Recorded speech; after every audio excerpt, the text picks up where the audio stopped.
The latest generation H6 from Haval was launched in South Africa about a year ago, and they've added to the range along the way, bringing the hybrid version and the GT version into the market. Now, one of the ways you can tell the difference between the different models is very quickly by the front grille. They all have different versions of the grille. The GT has the blacked out grille over here, also has the split. You can see the little extra piece above the Haval badge, and you've even got a carbon fiber effect on the front bumper with a nice splitter down at the bottom as well, all telling you this is the GT. It's a bit of a beast in your rear view mirror on the highway. You've got nice narrow projection headlights over here, and of course you've got a couple of gills and flaps and little things just to tell you it's a go faster version. Cladding around the wheel arches, of course, that runs along the bottom, and nice black 19-inch alloy wheels with, take note of that lime green caliper hiding under there. Well, not even hiding, it stands out, doesn't it? You come along over here, you have a look, as I said, the cladding along the back, and look at this, you've got a little fin over there, of course, in the interest of aerodynamics, for example, that show you what this car is about and that it's the faster version. Now, the GT, interestingly, has a very slight difference on the bodywork compared to the other H6s, where the roofline is slightly more sloped at the rear and slightly sharper at the rear than the standard models. Very small difference, but there is a difference there. Now, let's pop open the back door very quickly, and I'll jump in the back for you and show you the space in the back seat, with the driver's seat, as always, set for myself. I've got room to stretch out. I'm very comfortable. Headroom's good.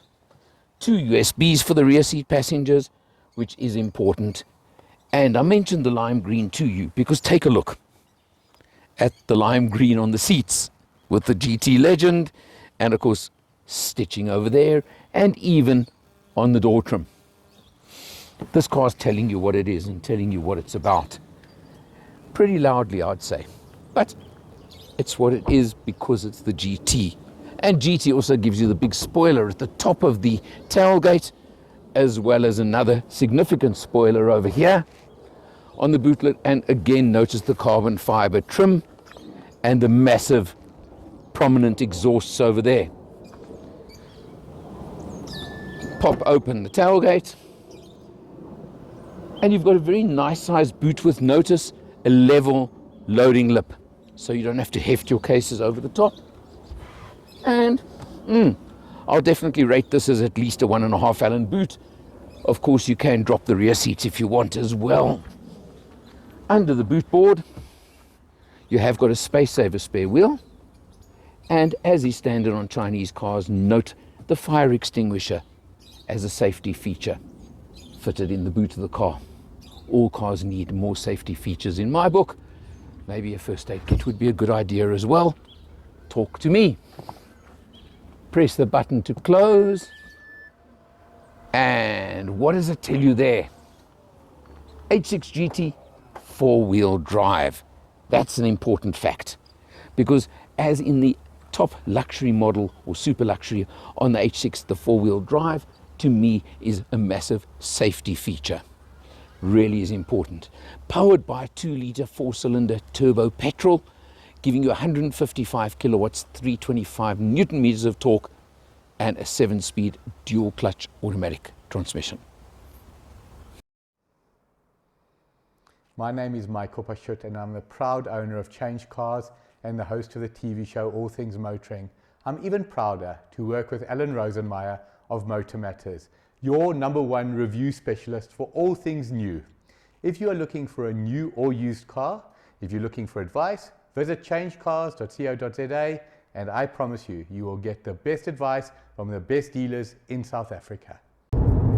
On the road in the Haval H6GT, I'm using it just as a pure cruiser today. We're on our way, as we always do, out to Paris for a Sunday lunch on a famous Motor Matters trip.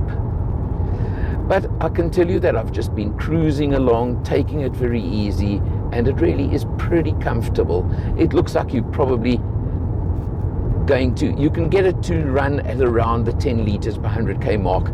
Typically of the brand, it is pretty difficult to actually get accurate fuel consumption figures on your instrumentation, no matter what I try and do. But let's not go down that road right now.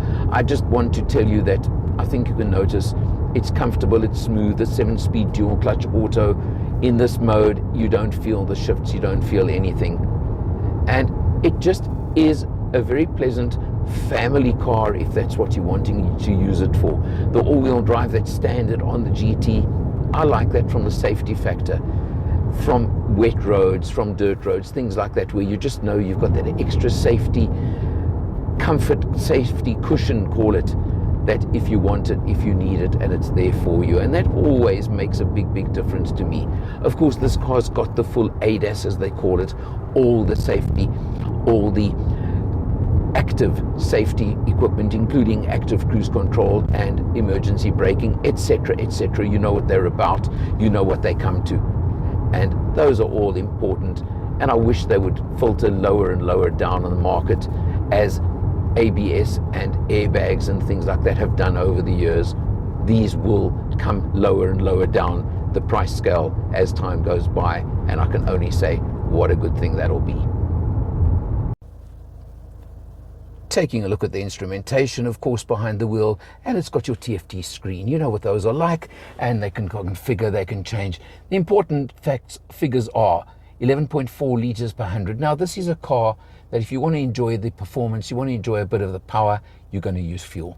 And I think that's actually can get a lot worse too if you go into race mode, because you heard a few moments ago what the car sounds like when you put it in race mode. But that's one of these things you're going to live with. You can improve it. I know I had it down in the 9s on the open road cruise.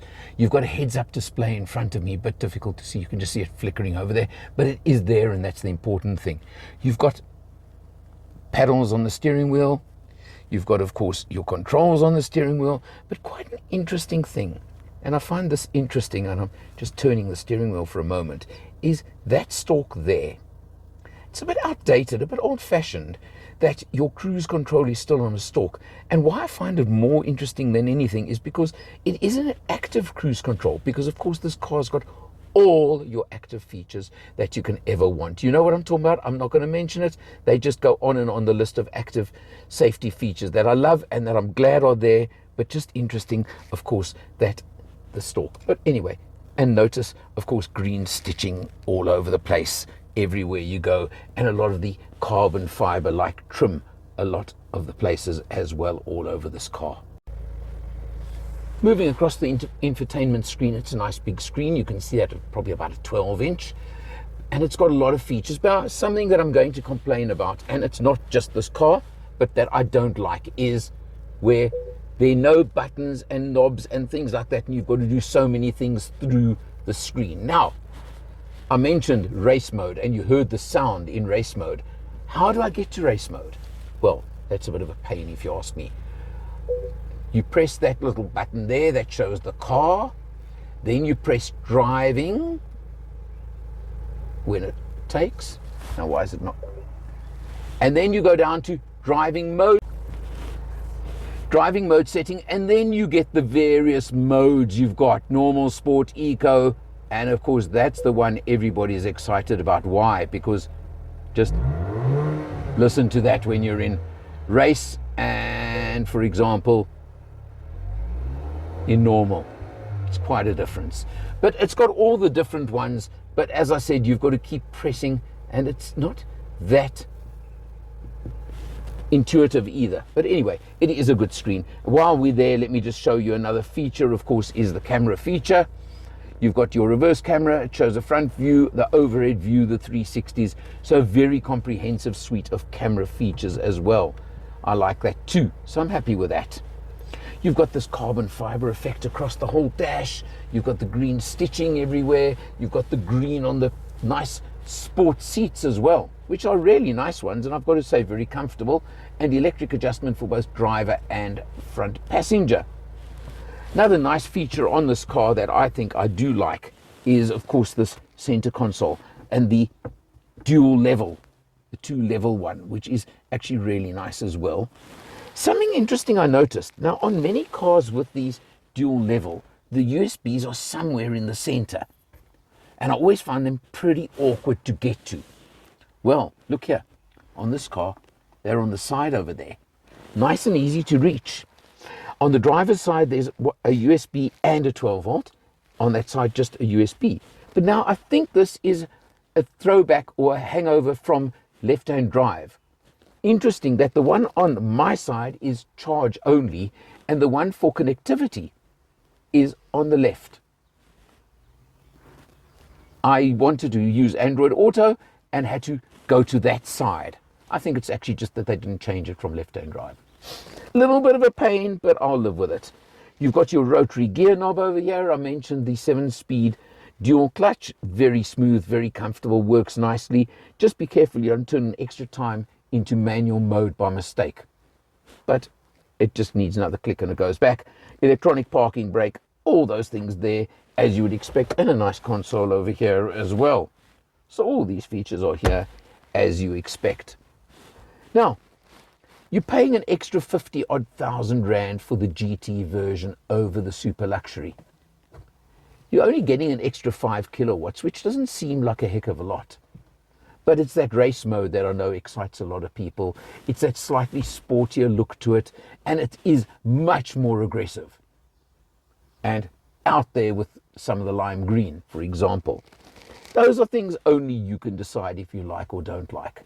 But at 650,000 rand, list price for this one, I'm struggling to find a comparison that gives you the power, gives you the 4-wheel drive, gives you the race mode, gives you things like that at that kind of money, because you know the value you get from Chinese brands. It certainly feels solid, it goes nicely. Haval have proven themselves in the South African market now that they are here to stay number one and that their cars are reliable and last. And the nice thing with the GT in particular is, from the Haval Owners Club, I've seen people personalizing and putting little extras onto their cars just to make them stand out a little bit more. It's always up to you, isn't it? But this is an interesting one if you like a car that is just that little bit more out there than maybe a lot of others. Certainly an interesting choice. For Motor Matters, I'm Alan R. See you next time.